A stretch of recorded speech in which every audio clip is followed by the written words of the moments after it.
was widely publicized, even though she said that there was a meeting with the doctors, that there was an attempt, but that they were also, you know, a little overwhelmed with ASU, you know, the I guess also going on strike as well about the same time. So now, I mean, doctors, is it that they were not happy with the commitment of government or the agreements that were reached on Thursday/Friday?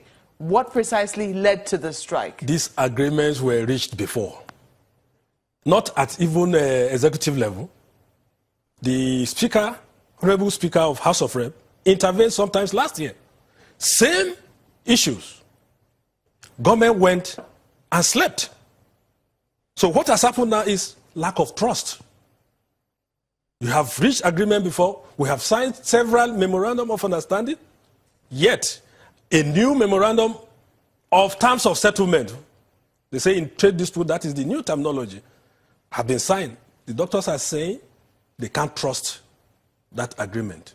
Of course, they have a caveat at the end of that MoU that they will go back to their National Executive Council to deliberate, and if it is accepted, they can call off the strike. But if it is not accepted, which is what we are saying now, of course, the strike started. Yeah, we have seen, you know, a heavy restraint on the part of doctors. I mean, as you rightly said, there was sufficient notice given for them to be able to work out these things, you know, before it eventually got to this head. But then, going by the fact that there was actually a meeting, you know, a pretty lengthy one, because journalists also had to cover that meeting as well. You know, pretty lengthy one for lasting many hours. People were quite optimistic that perhaps the strike would have been averted.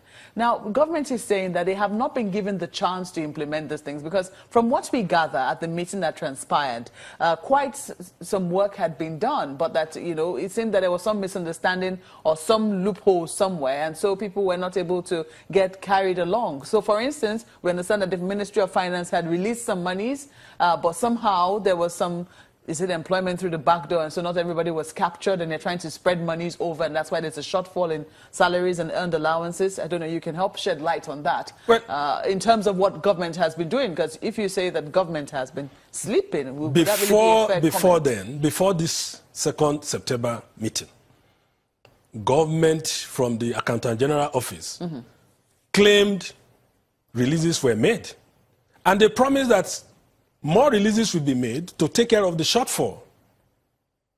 Of course, the resident doctors went back and made a research that some of these claims were false. We understand phone calls were made at that meeting. Phone calls were made. And there was confirmation received that indeed those releases were made. One or two centers claimed they received money that they didn't know what the money was meant for. So after the meeting, the resident doctors went, and some of these medical directors declined and said they've not received anything. So where is this dishonesty? Because somebody definitely has to be lying. It should be in the government circle. I have said several memoranda of understanding were signed.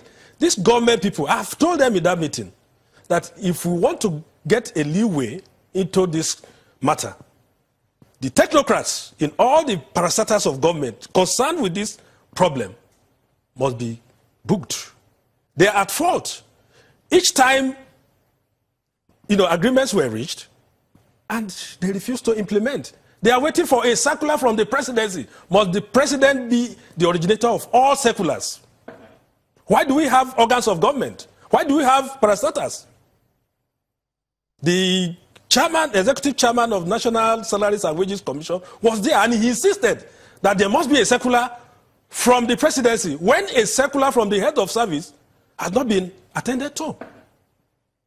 These issues have been settled by circulars from head of service, but the Salaries and Wages Commission, the Accountant General, and the Budget Office. The Budget Office is just interested in slashing whatever is meant for institutions. They want to control. With my doctors being risked. The doctors cannot pay the common school fees. They go to the same market. But I agree. A memorandum of understanding was signed, but just at the tail end, during a long weekend. Of course, when the matter was tabled before the NEC, they said no. And that's where I called them. And I said, no, I have been called into this negotiation as the father of the various medical associations. You should have, if you don't trust the government, trust me. Because immediately, even during the vacation, I was rushing back to Abuja. And as at now, even yesterday, I have met with the government that something must be done. Because my integrity as their father is at risk. Now, you have painted a picture that shows that it looks like something is being done, but in some other areas, they want a higher authority to give